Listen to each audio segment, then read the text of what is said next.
Hey everyone, it's Friday night in the saw shop. Today's video, I want to get right into it. 372 big bore Hyway with a pop-up. I dug into that box of Hyway cylinders that got sent to me, and I just went at this cylinder and little here, little there over a week, and it's pretty much done. Today's video, stock, ported. I want to show you guys side by side, and let's talk about what I did and why. Basically, everything that I did to the cylinder and my thought process behind it. I want to help you guys learn how to port. A lot of you guys are porting now, and if I had a part in that, that's awesome. And I want everybody to port. This hobby is a lot of fun, and I enjoy doing it. So let's talk about not only the timing numbers, but what I did and why I did it, and what my brain's thinking when I'm modifying one of these engines. Now, this one, I did do a slight base cut.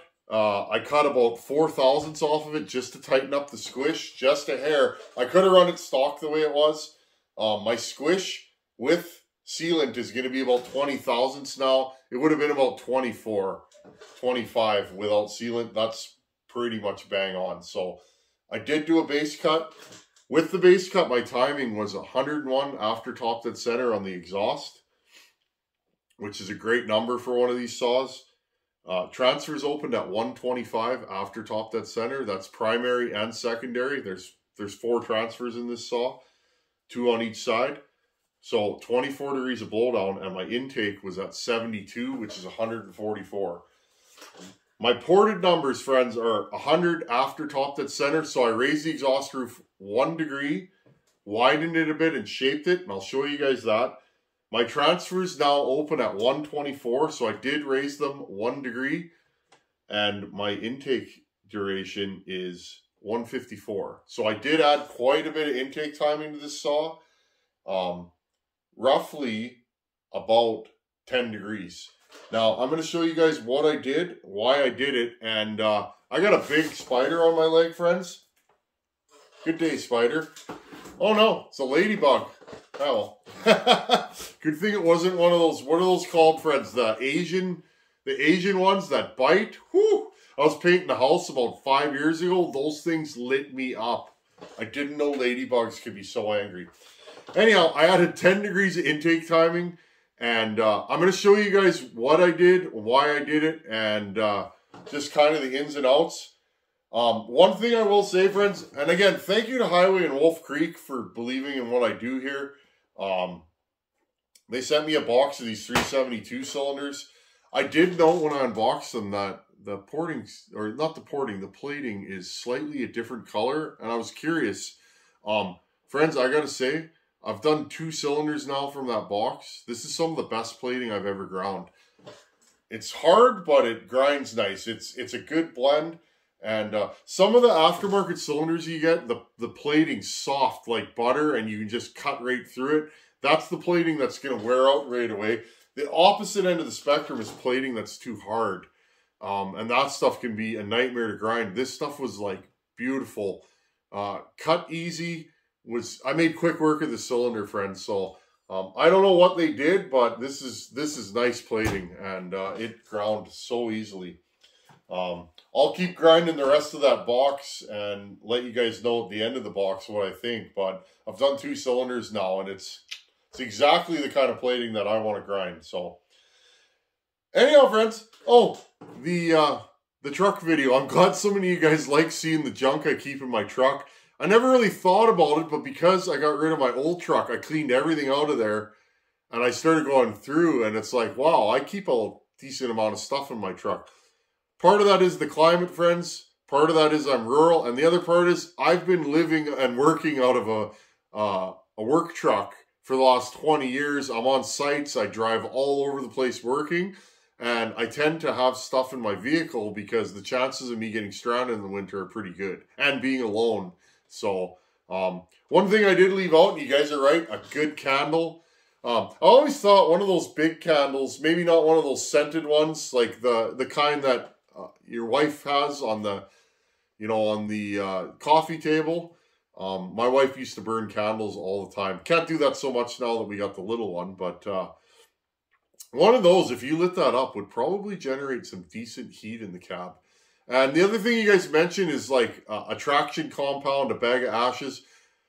Friends, generally if I'm getting stuck, it's here on a gravel road. And as long as I got a shovel, there's gravel everywhere. And I can usually get myself some gravel. So I typically don't carry stuff like that. But yeah, if you're going to get stuck on pavement, nice to have a bag of gravel. A shingle will get you out of trouble in a hurry. Just fold it over itself, stick that under the tire, and you can often drive out.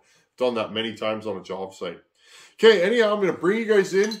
Stock versus ported. Let's talk about what I did and why I did it, and just my general thought process around porting and why I do what I do, and maybe that'll help some of you guys. Anyhow, let's get to the bench. Friends, I was thinking, maybe I'll just bring this cylinder with me to Paul Bunyan. Yeah, why not? I'll bring a couple of cylinders. That way, if any of you guys, you know, if you come up and you want to talk porting, and you want to see maybe what I do, I'll just show you my porting right in person. No secrets here, right? Okay, modified stock. Again, I just cleaned up the base. I don't do a super fine machine. I kind of like it a little rough like this, okay? And there's a funny reason for that, friends. I feel like these are cut concentric, right? These lines. And I feel like you get a little bit better sealant there because that's a rough surface, right? I feel like the sealant adheres a little bit better, especially in here, friends. So let's talk about all the things that's going on here and the things that maybe you should watch out for, etc., etc. Because there's lots going on here, friends. Some of you guys might see this. I know a lot of you guys port. I'm definitely not the only guy that's ground on a cylinder. Lots of porters out there. Okay. Okay. So my cylinder, stock. Let's look at the stock cylinder. And like, friends, these cylinders are nice. Okay. The fit and finish on them. They got a nice crosshatch out of the factory. The exhaust port is nicely shaped. Okay. The chamfering's good. The only thing I can say, friends, look, there's a little bit of flash in the secondary transfers. That's it. There's my complaint with these. And I ain't even complaining because it's like whatever. Okay? There's your stock Hyway cylinder. Now, when I first unboxed these, I noticed the plating's just a little bit different. Now, it's showing up really gold on video. It's not to my eye. It's actually really silver to my eye, okay? So, what you're seeing isn't what I'm seeing, but... Okay, nice cylinder, quality. Like, if I didn't like these, I wouldn't use them, friends. I just wouldn't. Okay, so, first off, let's talk about transfers, okay? Now, a lot of times I don't do a ton of upper transfer work, or really any, but I did on this one, okay? There's my upper transfers. I went at these pretty good, friends. One side, the other side. Now, I will say, I'm not 100% done. Okay, I'm close. Can you guys see the differences? Okay, these things are 98% the same. Okay, the main differences is notice how the primary transfer is wider. Okay, look from here to here. Look at the gap in between there. Okay, so I still got to go in and work this corner just a hair. Okay, so now again, friends, if you can see primary, secondary, the secondary is always already pitched up pretty good. The primary in these is flat. Okay, so if you look at the stock here, hope that shows you guys. It's hard to show you both. Hope you can see that. My primaries are substantially larger. Now, part of that is, friends, that they're partially covered by the piston. I'm just going to show you guys this piston here. This is a 372 piston pop-up. Okay, and again, friends, I've been using these clips and they work. I haven't had any problems yet. So, okay. These transfers are partially covered at bottom dead center. Okay, and you really gotta make note of these things, okay? Like how far down does the piston go? And how open are the transfers, okay? So that's part of why I did that. And the other part is, friends, when you tip up your transfers, okay, my primaries were coming in like this stock. I'm just going to move this stuff out of the way. I got you guys nice and close here.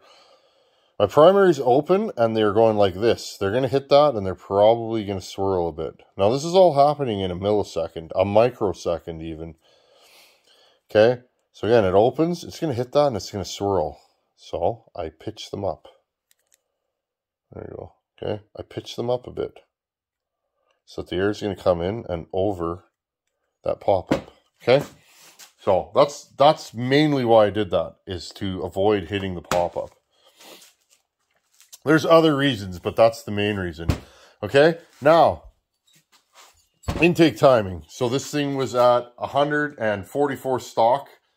I gave it, let's see, 144, and I'm at 156. So I gave it a healthy dose. 12 more degrees of intake timing. Okay, there's your stock intake. It's shaped nice. It's nice and small. This intake probably flows really well. Okay. Here's my intake.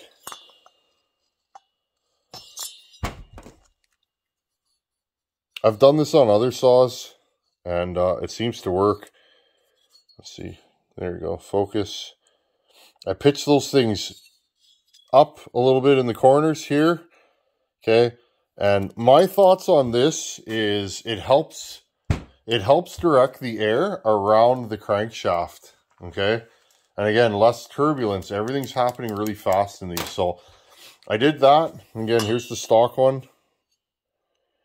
Okay. And then I lowered it some. Okay. That intake's getting fairly large. It almost looks larger than it is, friends. And because, again, I'm going to show you guys basically all the little things I did to this. Because again, we have no secrets here. And I want you guys to learn how to pour it because it's fun. Okay. I got rid of a little bit of this corner in here just to make it straighter flowing. Now this intake's pretty much straight on. If you look at the 046 that we did a couple videos ago, that one's kind of offset. Okay. Now, I didn't touch this. I never grind in here. That's like a rarity. I want it small here to create vacuum. Okay. There's my finish.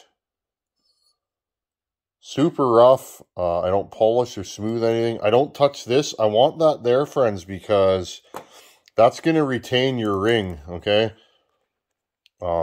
If you grind that out, you might hang a ring in this giant intake, okay? And if you look on the path in, those little ridges on the corner are very small. They look big inside, but they're not really, okay? They really only go from here to there. Okay, it makes the intake look a lot bigger than it is, but it's not. It's just the fact that I've shaped this. Okay. Exhaust port, again, raised 1 degree. I haven't polished it yet, friends. It's roughed in. Those cutters I bought are Aces. They work really good, and I haven't had any problems with them. They cut very nicely. Here's my exhaust. Notice it's shaped very symmetrical. I'll run light into my spark plug hole and look at where it opens. Now, this one, I want it to open about here, okay? Because this exhaust port comes out on an angle, but I want it to open in the center, okay? Because I feel when it opens in the center, okay, I feel like it'll depressurize up here more uniformly if I'm pulling directly from the center so that both sides evacuate the same way. Does that do anything? I don't know, but it seems to make sense in my brain, so that's what I do. And friends, I've said it before, I don't take this stuff seriously.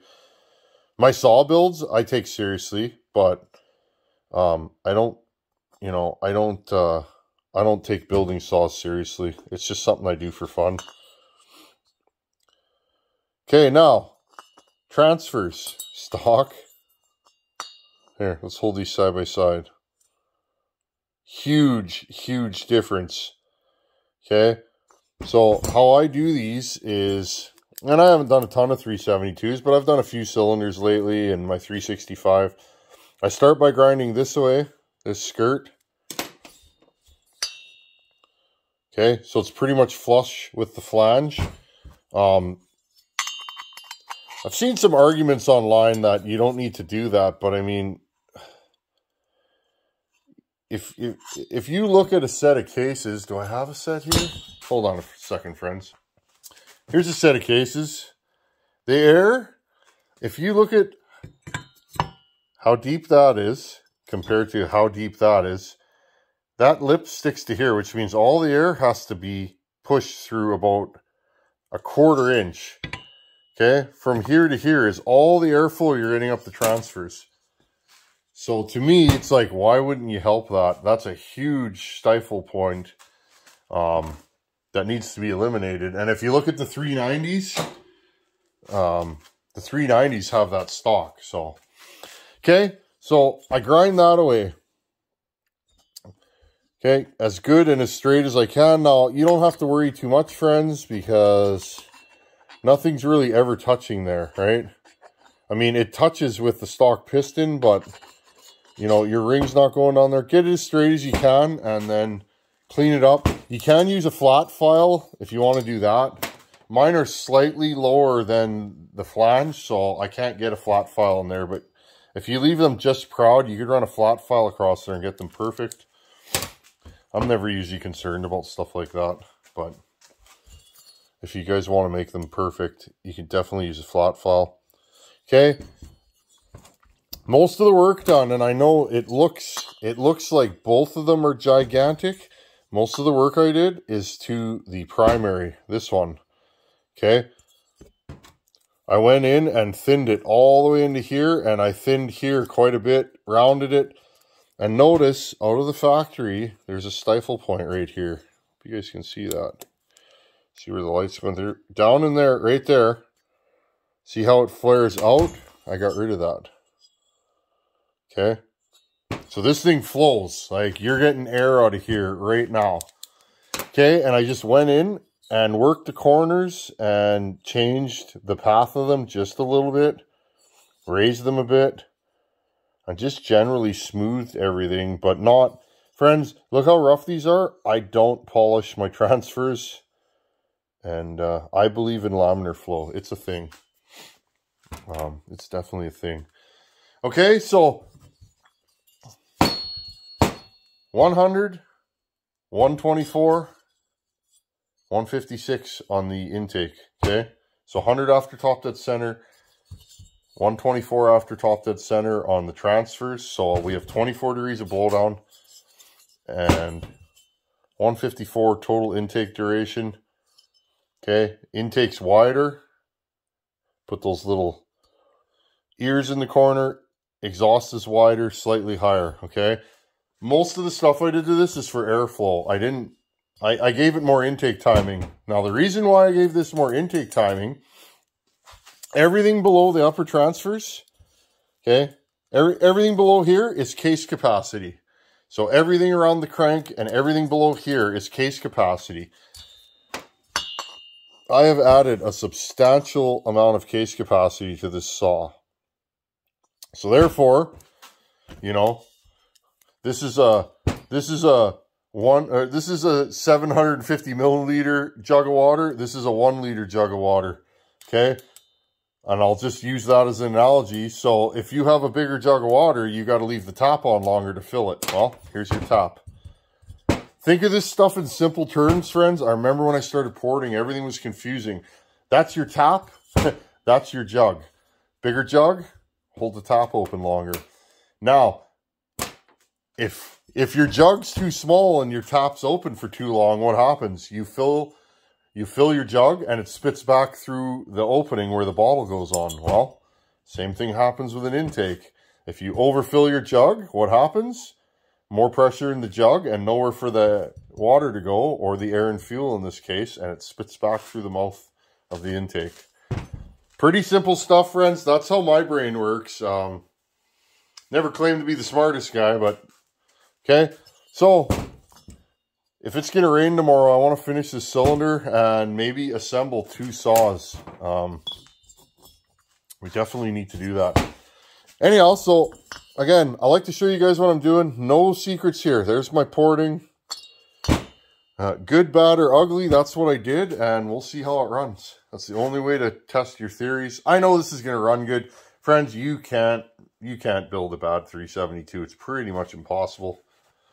And but I'm trying to build one that a certain feller I know will run instead of or run alongside a nasty 372 iron horse saw and have it not feel underpowered or slow revving. That's the plan here. Anyhow, this thing looks good. I'm happy. Oh, one more thing, friends. I know I'm just going tonight. What? This plating, friends? Seriously? Like, look at it. Look how nice that ground. This is some of the best plating I've ever ground, and I'm serious. Like, some of the nicest plating. Not too hard, not too soft. No chips. Probably some of the nicest plating I've ever ground. And it's funny because it's a Hyway. You know? Just goes to show you. They're always working on stuff. And I think they've done whatever they did. Beautiful. Well, I hope you guys enjoyed seeing that. Maybe give you some ideas. And again, that's not the only way to port. That's just how I decided to do this one. There's other tips and tricks that other guys use, and you know, to build some strong saws too. That's just what I do, friends. And the longer I do this, you know, I've changed up what I do many times. I've tried all different kinds of things, and I'm building the saws that I enjoy running. And the main thing is for me, they have to start in the cold and they have to start in the hot. So we get such a varied climate here that I like this style of porting because it definitely works for what I do. But it's not the only way. I'll never tell you guys that. Once again, I just want to thank Hyway and Wolf Creek for getting that stuff sent to me. And I appreciate you guys. It's pretty neat that, you know, people believe in what we do here in this community enough to help out with it. So I really appreciate that. And I'm just fired up, friends. I can't wait for Bunyan. Making my last preparations, and next thing I know, I'll blink and I'll be on an airplane. Pretty cool. I haven't been to the United States, friends. I figured out it's been 20 years on the button. Exactly 20 years the last time I went to the States. So it's going to be pretty neat. There wasn't even cell phones and debit cards really the last time I went to the States. So times have changed 100%. The world has changed, hasn't it, friends? Anyhow, I'm going to go through my emails right now and pick a random question of the day. Okay, today's question of the day is one that I couldn't help with. It's from Nathane Sagers. I hope I said that right.